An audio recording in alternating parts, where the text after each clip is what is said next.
Presidente Lula demite o ministro Silvio Almeida após denúncias de assédio sexual.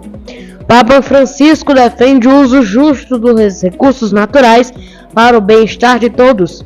Bombardeios israelenses contra escolas deixam mortos na faixa de Gaza.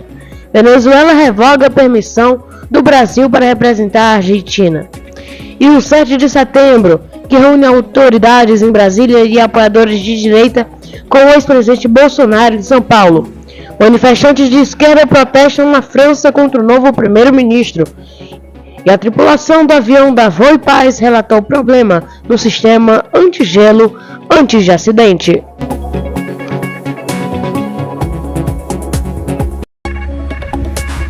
Dom Artes Estamparia, estampando a sua ideia. E JMC Comercial, a loja referencial em descartáveis e produtos de limpeza. Mercearia Arcilon, tradição em preço baixo. Oferecem Mundial Notícias.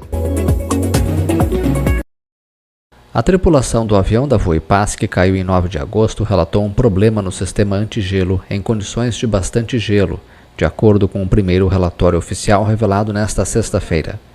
Quase um mês após o acidente, um relatório preliminar do Centro de Investigação e Prevenção de Acidentes Aeronáuticos, o CENIPA, indicou que houve uma fala extraída por meio do cockpit que um dos tripulantes indicava que havia uma falha no sistema de de-icing, que evita a formação e acúmulo de gelo na aeronave. O que nós temos hoje são informações de voz, né? Por uma vez o piloto comentou que haveria um mau funcionamento no sistema de degelo, porém essa informação não consta no FDR. FDR é a sigla para Flight Data Recorder, gravador de dados de voo. A aeronave da companhia aérea Voipaz sofreu uma queda livre quando viajava de Cascavel, no Paraná, com destino ao Aeroporto Internacional de Guarulhos, em São Paulo. A aeronave caiu no jardim de uma casa no município de Vinhedo, interior de São Paulo. Os 4 tripulantes e 58 passageiros morreram. O chefe do CENIPA, o brigadeiro Marcelo Moreno, informou nesta sexta-feira que, por enquanto, não é possível confirmar uma falha no sistema antigelo. 94 graus com curva direita entrando em parafuso. Olá, boa noite para você. Olha, já começa a edição de hoje do Mundial Notícias falando do presidente Lula, Luiz Inácio Lula da Silva, exonerou nesta sexta-feira o ministro dos Direitos Humanos, o Silvio Almeida, ele que foi acusado por várias mulheres de assédio sexual, inclusive contra outra ministra. O presidente Luiz Inácio Lula da Silva decidiu na noite desta sexta-feira demitir o ministro dos Direitos Humanos e Cidadania, Silvio Almeida, depois das denúncias de assédio sexual. Diante das graves denúncias contra o ministro Silvio Almeida e depois de convocá-lo para uma conversa no Palácio do Planalto, o presidente Lula decidiu pela demissão, informou a presidência. Ainda de acordo com a nota, o presidente considera insustentável a manutenção do ministro no cargo, considerando a natureza das acusações de assédio sexual. Silvio Almeida foi acusado de assédio sexual por várias mulheres. A Polícia Federal anunciou nesta sexta que vai investigar as denúncias. O escândalo eclodiu na quinta-feira após o site Metrópolis revelar que a ONG Me Too Brasil recebeu denúncias de várias mulheres, incluindo a ministra da Igualdade Racial, Aniele Franco. Silvio Almeida negou as acusações em um vídeo publicado nas redes sociais, ao classificá-las como mentiras e denunciando uma campanha para afetar sua imagem enquanto homem negro em posição de destaque no poder público. Como é de conhecimento de todos, a Comissão Especial sobre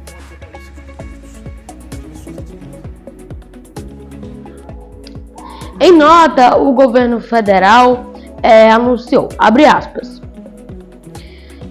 diante das graves denúncias contra o ministro Silvio Almeida, depois de convocá-lo para uma conversa no Palácio do Planalto no início da noite de ontem, de sexta-feira, dia 6, o presidente Lula decidiu pela permissão do titular da pasta de Direitos Humanos e Cidadania. O presidente considera insustentável a manutenção do ministro no cargo, considerando a natureza das acusações de assédio sexual. Fecha aspas. Ao falar sobre os abandonos recursos naturais em sua viagem, Papua Nova Guiné. O Papa Francisco disse que eles são destinados por Deus para toda a comunidade. No país, com vastas reservas de cobre, gás natural de madeira, 25% das pessoas vivendo debaixo de pobreza, apenas 10% das famílias com fornecimento de eletricidade. O Papa Francisco pediu neste sábado uma exploração justa dos recursos naturais para promover o bem-estar de todos durante sua visita a Papua Nova Guiné. As vastas reservas de ouro, cobre, níquel, gás natural e madeira do país, de 12 milhões de habitantes, que fica ao norte da Austrália, atraíram investimentos de grandes multinacionais. Mas isso não beneficiou necessariamente a população, com cerca de 25% das pessoas vivendo abaixo da linha da pobreza e apenas 10% das famílias com fornecimento de eletricidade. O pontífice argentino disse que esses recursos naturais são destinados por Deus para toda a comunidade.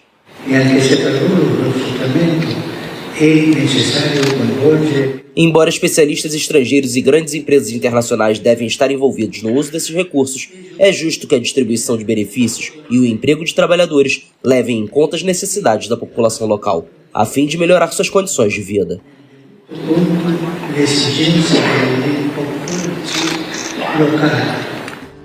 Este país multiétnico, cuja fé majoritária é o cristianismo, tem mais de 800 línguas indígenas e é palco de violência tribal recorrente. Em janeiro, protestos antigovernamentais contra cortes salariais provocaram tumultos mortais. Em décadas de violência, as agências da ONU estimam que os conflitos causaram cerca de 100 mil pessoas deslocadas. Espero particularmente que se ponha fim à violência tribal, que causa muitas vítimas, impede as pessoas de viverem em paz e dificulta o desenvolvimento. O Papa viaja no domingo para um pequeno município de 10 mil habitantes, que abriga uma pequena comunidade de missionários argentinos em meio à sua viagem de 12 dias pelo Sudeste Asiático e Oceania, a mais longa e remota de seu papado. Agora, mudando de assunto, 2 escolas que obrigavam deslocados da Palestina na faixa de Gaza foram alvos de bombardeio israelense neste sábado. A guerra entre Israel e Hamas no território entra no seu 12º mês, com poucos sinais de trégua ou esperança para os reféns israelenses ainda mantidos em cativeiro. Novos ataques israelenses contra escolas em Gaza. Em Jabalia, testemunhas relataram vários mártires após um bombardeio atingir tendas de deslocados. Há cerca de 3.000 a 3.500 pessoas dentro desta escola. Estávamos dormindo quando de repente um míssil caiu sobre nós. Acordamos aterrorizados e viemos aqui. Encontramos vários mártires, incluindo crianças, mulheres e homens da família Kauda. Os 2 mísseis atingiram uma tenda, nem mesmo um prédio de concreto ou um túnel. Descemos, estávamos todos assustados e vimos uma mulher que preparava leite para o seu filho. O cerco, a fome e a destruição que experimentamos não são suficientes? Na cidade de Gaza, de acordo com a defesa civil local, pelo menos 3 pessoas morreram em um bombardeio contra outra escola que abrigava deslocados palestinos. O exército israelense afirmou que efetuou um bombardeio de precisão contra o que chamou ser um centro de comando do movimento islamista palestino Hamas. Não sabemos para onde ir, agora estamos na rua. A escola abrigava mais de 2.000 pessoas e agora todos estarão na rua. As forças israelenses bombardearam várias escolas que abrigavam palestinos deslocados nos últimos meses, alegando que os ataques eram direcionados contra milicianos do Hamas. Dezenas de milhares de deslocados procuraram refúgios em escolas desde o início da guerra entre Hamas e Israel em Gaza, que começou com o ataque do grupo islamista contra o sul do território israelense em 7 de outubro. O ataque deixou 1.205 mortos, a maioria civis. Em resposta, Israel prometeu destruir o Hamas e iniciou uma vasta ofensiva de represália, com bombardeios que já causaram 40.939 mortes no território palestino, segundo o Ministério da Saúde da faixa de Gaza.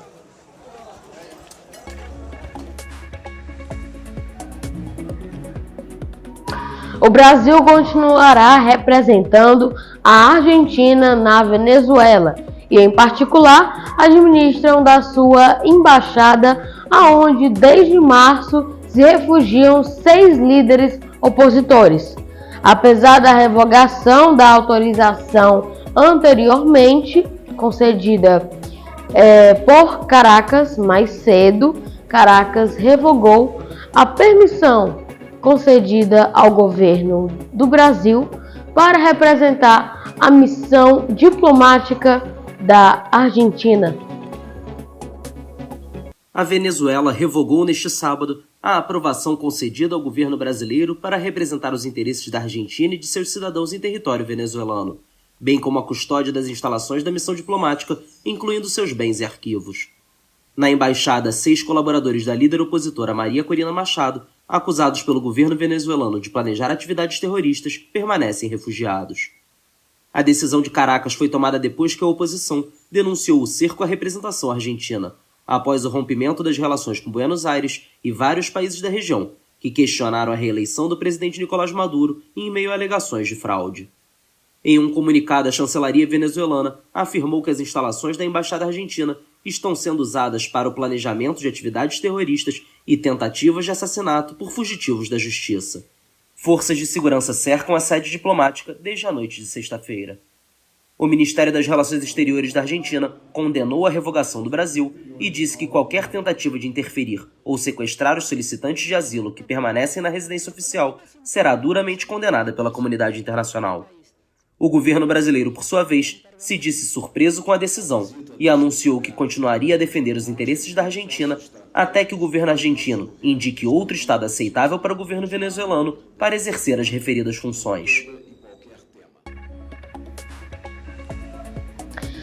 Mudando de assunto, e agora falando de coisa massa, a maior pista coberta de esqui do mundo foi inaugurada sexta-feira, dia 6, em Xangai, na China, depois de ter China registrando agosto mais quente dos últimos 60 anos.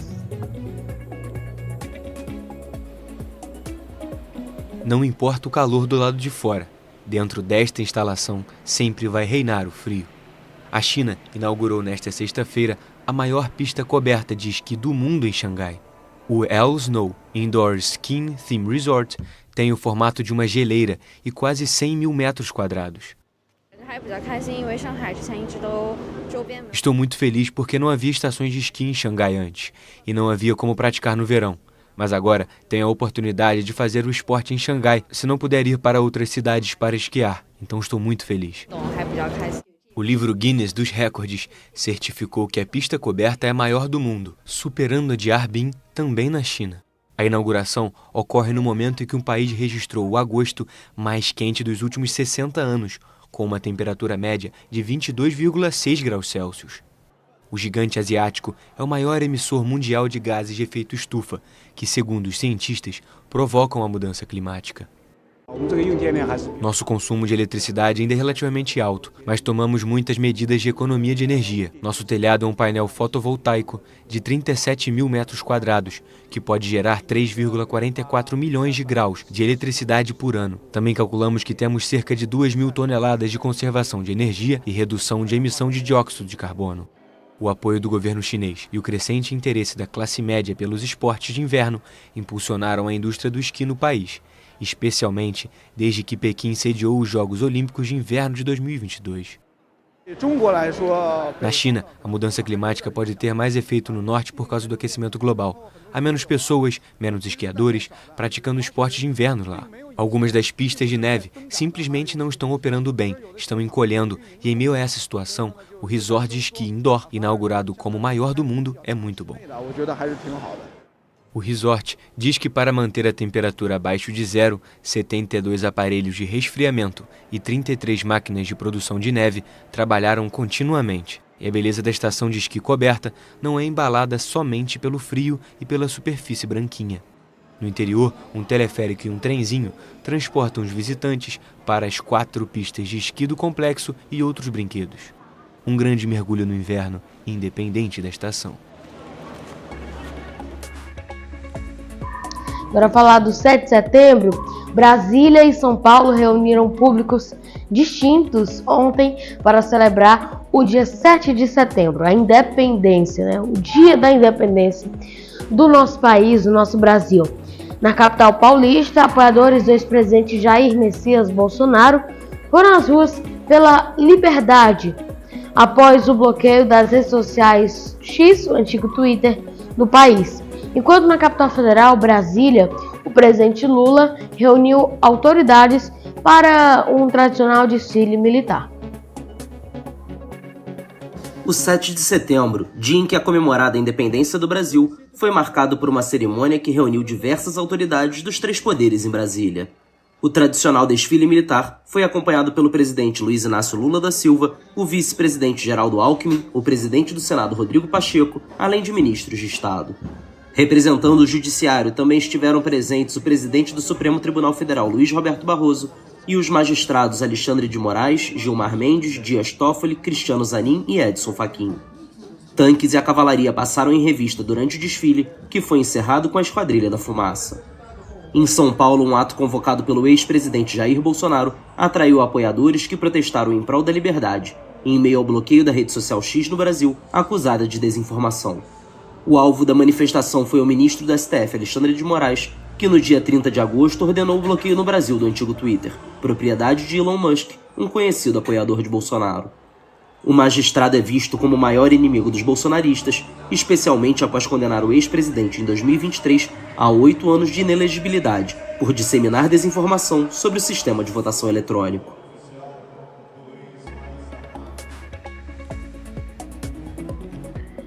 A independência no Brasil, que foi um processo iniciado a partir da Revolução Liberal do Porto, que levou rompimento entre o Brasil e Portugal no dia 7 de setembro de 1822. Vamos conferir uma reportagem especial preparada por Gabriel Monteiro. Um dia histórico para o nosso país. 7 de setembro, dia da independência do Brasil. Esse ocorrido aconteceu em 1822, tendo como grande marco o Grito da Independência, que foi realizado por Pedro de Alcântara, Dom Pedro I, durante o primeiro reinado, às margens do rio Ipiranga, no dia 7 de setembro de 1822. Com a independência do Brasil declarada, o país transformou-se em uma monarquia com a coroação de Dom Pedro I. Esse acontecimento está diretamente relacionado com eventos que foram iniciados em 1808, ano em que a família real portuguesa, fugindo das tropas francesas que invadiram Portugal, mudou-se para o Brasil. A chegada da família real no país ocasionou uma série de mudanças que contribuiu para o desenvolvimento comercial, econômico e, em última instância, possibilitou a independência do Brasil. Além disso, nosso país experimentou em seus centros um grande desenvolvimento, resultado de uma série de medidas implementadas por Dom João VI, rei de Portugal. Instalado no Rio de Janeiro, o rei português autorizou a abertura dos portos brasileiros às nações amigas, permitiu o comércio entre os brasileiros e os ingleses como medidas de destaque no âmbito econômico. Outras medidas de destaque são destacadas pelo jornalista Chico Castro. Outras medidas de destaques realizadas por Dom João VI são destacadas como as providências um ano após sua chegada para que houvesse interesse pela educação e literatura brasileira no ensino público, abrindo vagas para professores. Instalou na Bahia uma loteria para arrecadar fundos em favor da conclusão das obras do teatro da cidade. Mandou estabelecer em Pernambuco a cadeira de cálculo integral mecânica e hidromecânica e um curso de matemática para os estudantes de artilharia e engenharia da capitania. Essas e outras medidas que foram tomadas pelo rei português demonstravam uma clara intenção de modernizar o país como parte de uma proposta que fizesse o Brasil deixar de ser apenas uma colônia portuguesa, tornando-se, de fato, parte integrante do Reino de Portugal. Isso foi confirmado quando, em 16 de dezembro de 1815, Dom João VI decretou a elevação do Brasil para parte do Reino Unido. A presença da família real no Brasil havia proporcionado grandes avanços, mas ainda assim, demonstrações de insatisfação aconteceram por meio da Revolução Pernambucana de 1817. A mudança da família real para o Brasil havia resultado em grande aumento de impostos e interferido diretamente na administração da capitania. A Revolução Pernambucana de 1817 foi reprimida violentamente. 3 anos depois dessa repressão, o rei Dom João VI teve de lidar com insatisfações em Portugal que se manifestaram em uma Revolução Liberal do Porto de 1820. Esse foi o ponto de partida do processo de independência do nosso país. O processo de independência do Brasil aconteceu, de fato, durante a regência de Pedro de Alcântara no Brasil. As cortes portuguesas, instituição surgida com a Revolução do Porto, tomaram algumas medidas que foram bastante impopulares aqui, como a exigência de transferência das principais instituições criadas durante o período joanino para Portugal, o envio de mais tropas para o Rio de Janeiro e a exigência de retorno do príncipe regente para Portugal. Essas medidas, junto com a intransigência dos portugueses no decorrer das negociações com representantes brasileiros e do tratamento desrespeitoso em relação ao Brasil, fizeram com que a resistência dos brasileiros com os portugueses aumentasse e reforçou a ideia de separação em alguns locais do Brasil, como no Rio de Janeiro. A exigência do retorno de Dom Pedro para Portugal resultou em uma reação instantânea no nosso país. Em dezembro de 1821, chegou a ordem exigindo o retorno de Dom Pedro para Portugal e, como consequência disso, surgiu o Clube da Resistência. Em 1822, no mês de janeiro, durante uma audiência no Senado, um documento com mais de 8.000 assinaturas foi entregue a Dom Pedro. Esse documento exigia a permanência do príncipe regente no Brasil. Na ocasião do dia 7, Dom Pedro I estava sofrendo de problemas intestinais que não se sabe sua origem específica. O príncipe regente leu todas as notícias e ratificou a ordem de independência com um grito às margens do rio Ipiranga, conforme registrado na história oficial. Atualmente, os historiadores não têm evidências que comprovem o grito do Ipiranga. O 7 de setembro não encerrou o processo de independência do Brasil. Esse processo seguiu-se com uma guerra de independência e nos meses seguintes acontecimentos importantes ocorreram, como a aclamação de Dom Pedro como imperador do Brasil no dia 12 de outubro e sua coroação que aconteceu no dia 1º de dezembro. Diferentemente do que muitos acreditam, a independência do Brasil não foi pacífica. Com a declaração da independência, uma série de regiões no Brasil demonstrou sua insatisfação e rebelou-se contra o processo de independência. Eram momentos não adesistas, isto é, movimentos que eclodiram nas províncias que não aderiram ao processo de independência e que se mantiveram leais a Portugal. Os 4 grandes centros da resistência contra a independência do Brasil aconteceram nas seguintes províncias: nos estados do Pará, Bahia, Maranhão e Ciplastina, atual Uruguai. Aconteceram campanhas militares nessas localidades e os combates contra as forças que não aderiram à independência estenderam-se até 1824. Entre as consequências do processo da independência do nosso Brasil, podem ser mencionados o surgimento do Brasil enquanto nação independente, a construção da nacionalidade brasileira, o estabelecimento de uma monarquia nas Américas, a única no continente junto à haitiana e mexicana, Endividamento do Brasil por meio de um pagamento de 2 milhões de libras como indenização aos portugueses.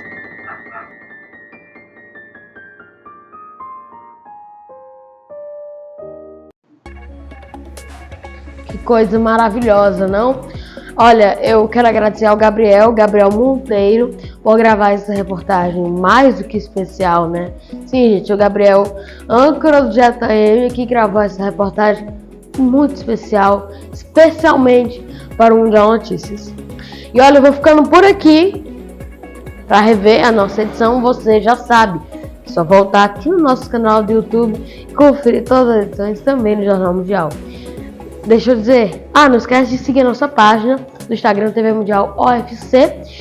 E amanhã, edição inédita do Jornal Mundial. Vai ter. Segunda não tem, mas amanhã vai ter. Um bom noite pra você. Até próximo domingo. Tchau, tchau.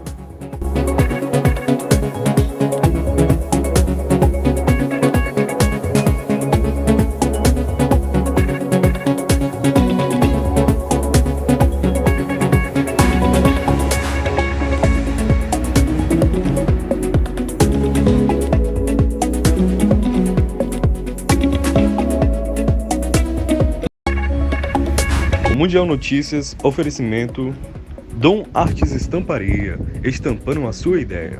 JMC Comercial, a loja referência em descartáveis e produtos de limpeza. Mercearia Seu Acilon, tradição em preço baixo.